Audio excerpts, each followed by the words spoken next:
Qo'shni davlatlar bilan chegara masalasida muzokaralar o'tkazish oson bo'lmayapti. Uzoq tortishuvlar va mashaqqatli yo'llar bilan chegarada qadamma-qadam yurib, bir necha marotaba hukumatlararo komissiyalar yig'ilishlarini o'tkazib, arxiv hujjatlarini o'rganib, undan keyin takliflar tayinlanyapti. Hurmatli prezidentimizning qo'shni Qirg'iz Respublikasi bilan o'zaro do'stona aloqalarini mustahkamlash borasidagi tashabbuslari asosida kelishilmay qolayotgan 35 ta uchastkalarni jami 302 kilometr kelishish jarayoni yakuniy bosqichga yetkazildi. Bu kelishuvga erishish uchun 5 yildan oshiq vaqt sarf qildik. Bugun sizlarga taqdim qilinayotgan qonun loyihasi bilan tasdiqlanayotgan shartnomaga ham osonlikcha erishilgani yo'q. Imzolangan shartnomada respublikamiz uchun strategik ahamiyatga ega bo'lgan bir qator muhim masalalar o'z yechimini topmoqda. Birinchidan, Qirg'iz Respublikasi hududidagi Andijon suv ombori respublikamiz qishloq xo'jaligi uchun juda muhim strategik obyekt hisoblanadi. Hozirda vodiy viloyatlarimizdagi 175 ming gektardan ortiq hamda Qirg'iz Respublikasining 25 ming gektar qishloq xo'jaligi yer maydonlarini ushbu suv ombori bilan sug'oriladi. Suv omborining sig'imi 1 milliard 576 million kub metr. Egallagan hududi 4957 gektarni tashkil etadi.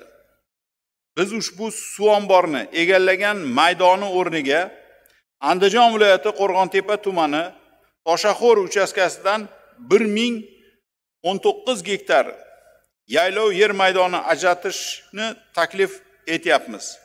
Ma'lumot uchun, oldin sobiq ittifoq davrida 4127 gektar yer maydoni O'zbekiston SSR hududidan suv ombor uchun kompensatsiya sifatida berilgan. Suv ombori egallagan hudud hamda to'g'onga xizmat ko'rsatish uchun yana 119,5 gektar maydon Qirg'iziston hududidan O'zbekistonga o'tkazilyapti. O'z navbatida qo'shnilar bilan do'stona aloqalarni saqlab qolish uchun suv omboridan Qirg'iziston fuqarolari ham ayrim maqsadda foydalanishga ruxsat berilyapti. Bu yerda bir masalani aytib o'tishimiz kerak. Qirg'iziston talabi bu suv omborini linzasini 906 metrdan 900 metrgacha tushirish masalasida biz kelishdik. Endi ko'proq nimaga tushirishga ular masalani qo'yishgandi, lekin biz kelishganimiz 900 metrda qoldi. Shunda 1 milliard 578 million kubometr suv sig'imiga ega bo'lgan suv ombori ishlash rejimi tashkil etiladi. Ikkinchidan, sobiq ittifoq davrida suv ombori qurilgan paytda O'zbekiston tomonidan Kampirobod yoki Andijon suv ombori chap qirg'oq kanalini qurib berish majburiyati olingan. Lekin har xil sabablar bilan ushbu kanal qurilmasdan qolib ketgan. Aynan shu majburiyat bajarilmagani bois Qirg'iziston tomoni uzoq yillar davomida katta miqdordagi 8 mingdan oshiq gektar yer maydonlarini o'sha Burgandi massivida o'zlashtirilmay qolgan. Bu esa Qirg'iz Respublikasi iqtisodiyotiga o'zini salbiy ta'siri ko'rsatganini ular ta'kidlab kelgan. Kanal qurilmagan sababli ushbu o'zlashtirilmay qolgan yer maydonlarini kompensatsiya qilib berish maqsadida oldindan bahsli bo'lgan Namangan viloyatining Pop va Chust tumanlaridagi G'ovasoy uchastkasidan 12709 gektar yaylov yer maydoni Qirg'izistonga o'tkazib berilish taklif etilyapti. Uchinchidan, bugungi kunda Namangan viloyati Kosonsoy va Chust tumanlaridagi 27 ming gektardan ortiq qishloq xo'jaligi yerlarini sug'orishda asosiy manba bo'lib hisoblanadigan sig'imi 165 million kubometr bo'lgan Kosonsoy suv omboridan foydalanilyapti. Qirg'iziston hududida 850 gektar yer maydonida joylashgan ushbu suv ombori to'liq respublikamiz ehtiyojlari uchun ishlatilib kelinayotganligi sababli Qirg'iziston tomoniga Namangan viloyatini Chust, Kosonsoy va Yangiqo'rg'on tumanlari hududlaridan 477 gektar yer maydoni kompensatsiya tariqasida ajratish taklif etilyapti. Chust tumanidan ajratilish taklif etilayotgan 105 gektar yer maydoni Qirg'iziston fuqarolari istiqomat qilib kelayotgan bahsli hudud bo'lgan Qoraqo'rg'on massivi hisoblanadi. 4-dan demarkatsiya jarayonida tartibga solinishi talab etilayotgan 10 ta uchastka bo'yicha Qirg'iziston tomonidan olinayotgan 429 gektar yer maydoni o'rniga Vodiy viloyatlari hududidan 294 gektar maydonni almashishga kelishib olindi.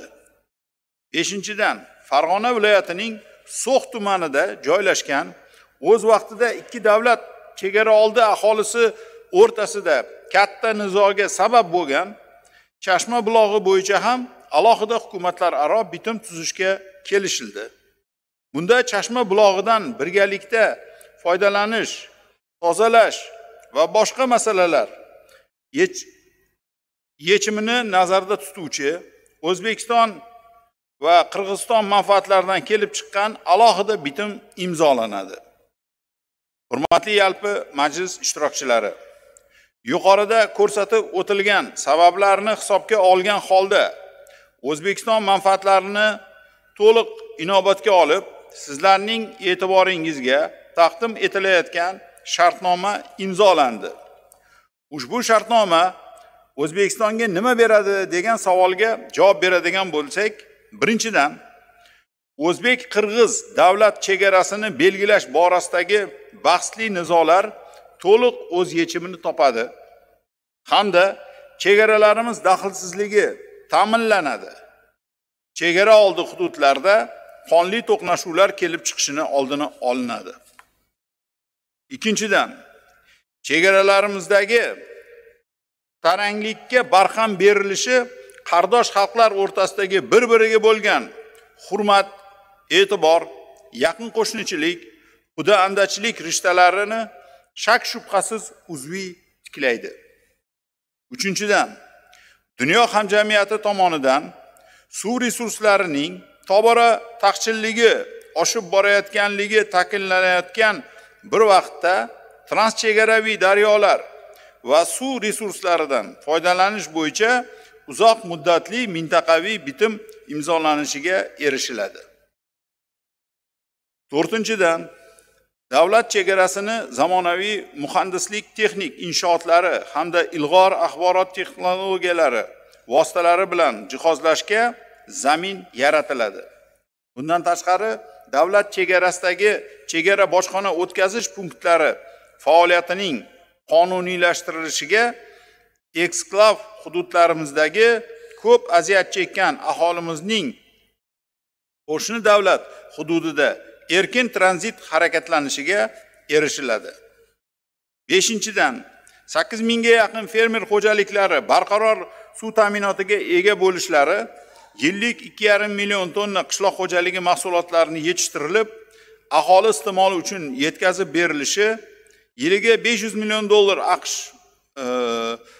AQSh dollari miqdoridagi qishloq xo'jaligi mahsulotlari eksport qilish imkoniyati yaratiladi. 6-dan, chegara mojarolari tufayli yillar davomida o'z yechimini kutayotgan tranzit masalalari, yirik loyihalari birga amalga oshirishga hamda ilm, fan, ta'lim, san'at va sport kabi sohalardagi hamkorlikka keng yo'l ochiladi. 7-dan, sobiq ittifoqdan bizga meros bo'lib qolgan yer ajratish borasidagi majburiyatlar to'liq bajariladi. Eng asosiysi, bu O'zbekistonning Markaziy Osiyoda qolaversa, xalqaro maydonda nufuzini yanada oshishiga xizmat qiladi. Ya'ni o'zbek diplomatiyasining tinchlik, barqarorlik va izchil taraqqiyotni ta'minlash bo'yicha qo'shni davlatlar bilan mintaqaviy va xalqaro hamkorlikni mustahkamlash borasida olib borayotgan oqilona siyosatga yanada keng zamin yaratiladi. Xulosa qilib aytadigan bo'lsak, yuqorida qayd etilgan ijobiy o'zgarishlar yangi O'zbekiston tashqi siyosatining eng muhim va yorqin jihatlaridan biriga, ya'ni uning o'ziga xos tashrif qog'oziga aylanib borayotganiga aniq. E'tiborlaringiz uchun rahmat. Agar savollar bo'lsa, marhamat, men barcha savollarga javob berishga, agar menda ma'lumotlar yetarli bo'lmasa, o'ta Vazirlar Mahkamasining a'zolari ham qatnashyapti. Hurmatli Nurjon Bunyodxonovich, ular bilan birgalikda hamma qo'yilayotgan masalalarga javob berishga tayyormiz. O'ng'or tog'ining Qirg'iziston Respublikasiga berilayotganligi natijasida kelgusida ikki davlat tomonidan ushbu radio antennalardan foydalanish bo'yicha hukumat tomonidan qanday ishlar rejalashtirilgan? Rahmat javobchi. Rahmat. Albatta bu shu Namangan viloyati bilan yaqin bo'lgan hududda o'sha O'ng'or tog' balandligi bor. Bu yerda eng baland cho'qqi nuqtalardan biri hisoblanadi, vodiyligi bo'lgan. Faqat o'sha joyi kelib chiqishidan, o'sha qulayligidan foydalangan holda u yerda ikkala tomonni ham radio, televizion tarqatish uskunalarining antennalari o'rnatilgan. Endi hozir biza yana bitta qiziq tomoni shuki, u tog' cho'qqisiga chiqish O'zbekiston tomonidan chiqa olmaysiz. Yo'l yo'q. Yo'l faqat Qirg'iziston tomonidan chiqasiz. Shunaqa nyuansi bor. Uni ko'plar bilmaydi. Shuning uchun aytmoqchi bo'lgan narsamiz, uni faqat ular tomonidan bo'lgani uchun biz hozir kompromiss taklif bo'lgan, u kompromiss taklifga binoan ular ham biz ham, ya'ni undan foydalanish nimasi taklif etilyapti. Ya'ni natijada ular ularga joy ajratishga imkoniyat yaratib beryapmiz, lekin ular bizga o'sha yerga chiqib tushish imkoniyatini yo'lga, ya'ni yo'l nuqtai nazaridan bizga sharoit yaratib berishadi. Shunaqa kelishuv bor.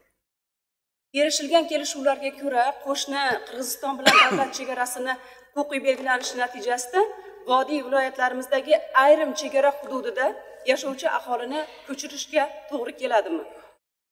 Agar ko'chirish masalasi ko'tarilsa, ushbu masala bo'yicha qanday chora-tadbirlar amalga oshirilishi ko'zda tutilmoqda?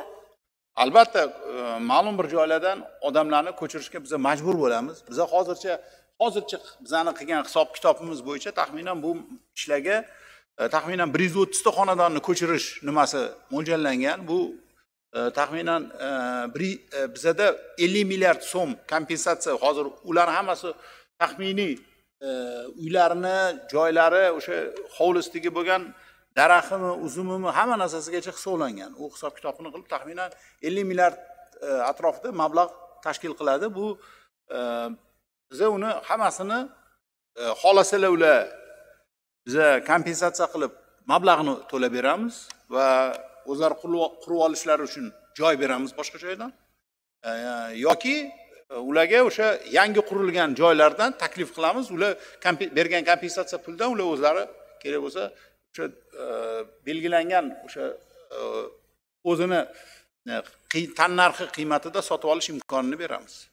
Ya'ni biron bir odam norizo o'tda bo'lib, bu xonadondan biron bir odam norizo bo'lib ketmaydi. Ikki davlat o'rtasida o'tkaziladigan muzokaralar jarayonida So'x tomonidan koridor masalasi hal etish bo'yicha qanday ishlar qilinishi rejalashtirilmoqda?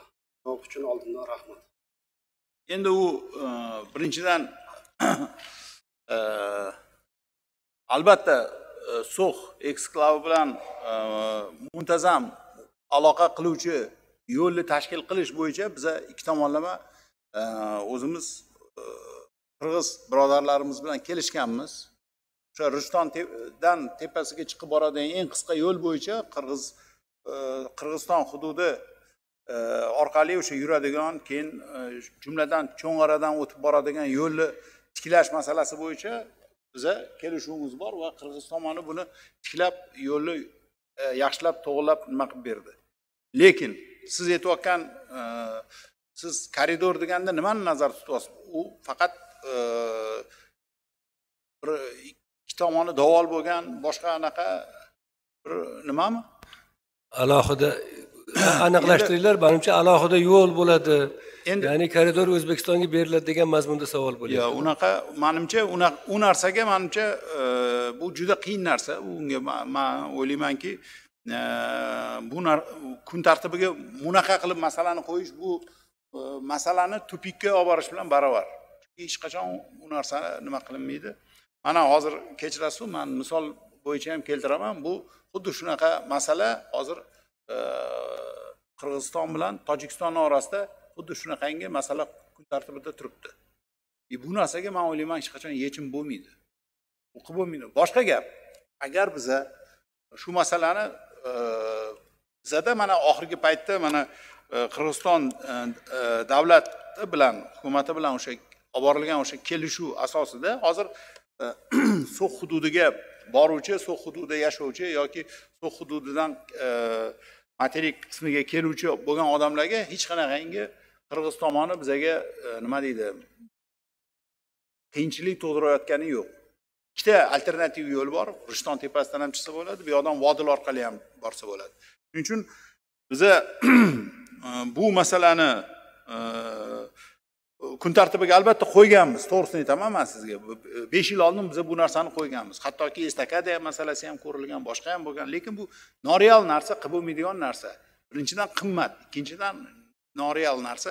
Shuning uchun undan yaxshisi har qanday nimadan eng zo'r narsa qanaqa nimani aylanib baribir kelishuv bilan hal bo'ladigan narsa. Shuning uchun biz eng to'g'ri yo'l o'sha kelishuv bilan biz ikki tomonlama bu anaqani nima qildik va hech qanaqangi to'sqinliksiz bizani aholi punkti vakillari bemalol bizaga ham kelishi mumkin, boshqa yoqqa ham borishi mumkin. Mana shu yo'l bilan biz nimani qildik. Endi ikkinchi masala bor. Hozir siz aytishingiz mumkin. Masalan, qanaqasiga bu hozirgi zamonaviy texnologiyalar bo'yicha agar nima qiladigan bo'lsa, u chegaradan o'tayotganda, misol uchun har bitta odam ya'ni masalan chegaradan kirib chiqayotgan paytda pasportini beradi, pasportiga albatta nima qilinadi? Shtamp qo'yiladi. Chiqdi deb qo'yadi, unisi kirdi deb qo'yadi. To'g'rimi? Shuning uchun agar doimiy ishlaydigan odamlar bo'ladigan bo'lsa, u demak juda ham katta mushkullik bo'ladi. Bir oy ishlaganingizdan keyin pasportingiz ichi to'ladi. Agar shu masalada agar masalani qo'yayotgan bo'lsangiz, unda men aytishim mumkinki, hozircha biz qirg'iz birodarlarimiz bilan kelishganmiz. U pasportni ichiga vkladish qo'yish masalasi. Keyingi masalani biz hozir oxirgi marta uchrashganimizda, mart oyida borganimizda gaplashganimizda shunday bir masalani nima qildikki, kelishdikki, hozir bizani texnik xodimlar bu ustida ishlayapti. Ya'ni hozir bizda ham hamma yoqda ID kartaga o'tilyapti. Qirg'izistonda ham xuddi shunaqa ID karta bor. Shuning uchun biz o'sha ID kartani o'qiydigan, xuddi mana sizlarni nimalarni o'qiydi-ku, personal nimalarni, ma'lumotinglarni o'qiydigan o'sha bo'sh sistemasiga o'xshagan narsani o'sha chegara nimalariga qo'yib, ya'ni o'sha bilan shunday qo'yib, kirdi chiqdi deb, qachon kirdi, qachon chiqdi deb anaqa elektron ravishda belgi qo'yadigan va bir-biri bilan bog'laydigan tizim ustida ishlayapmiz. Men o'ylaymanki, uni yil oxirigacha uni yo'lga qo'yamiz. Ya'ni bu osonlik qilish nuqtai nazaridan o'sha boyagi sizga aytganimdek, katta bir kitob ko'tarib yurmaydi, pechatlarning kitobini. Shuning uchun boyagi anaqa bilan ishlaydigan tizimni yaratmoqchimiz. Buni ikki tomonlama kelishdik biz. Endi keyingi masala O'zbekiston Respublikasi hukumatı bilan Qirg'iziston Respublikasi Vazirlar Mahkamasi o'rtasida Andijon suv omborining suv resurslarini birgalikda boshqarish to'g'risidagi bitimni ratifikatsiya qilish haqidagi qonun loyihasi birinchi o'qishda qabul qilish taklif etilyapti. Marhamat, nima deysizlar? Qaror loyihasi tarqatilgan, ovozga qo'yamiz.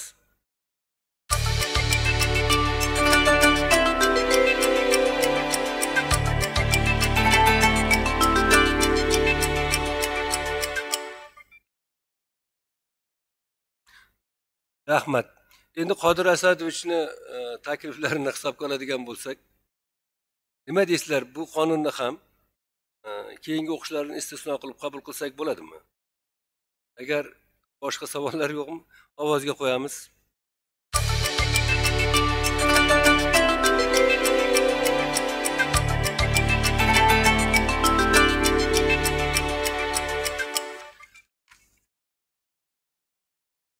Rahmat. Hurmatli deputatlar, har mana 2 qonunni ham qabul qildik. Hukumatimizni kiritgan masalalarni demak deputatlar korpusi to'liq qo'llab-quvvatladi. Nima deysizlar? Sizlar nominglardan bugungi yig'ilishda ishtirok etgan bosh vazirimiz, butun hukumat a'zolariga minnatdorchilik bildiramiz. Albatta juda katta siyosiy voqea bu. Bu shartnomani amalga oshirish uchun biz demak hammamiz harakat qilishimiz kerak.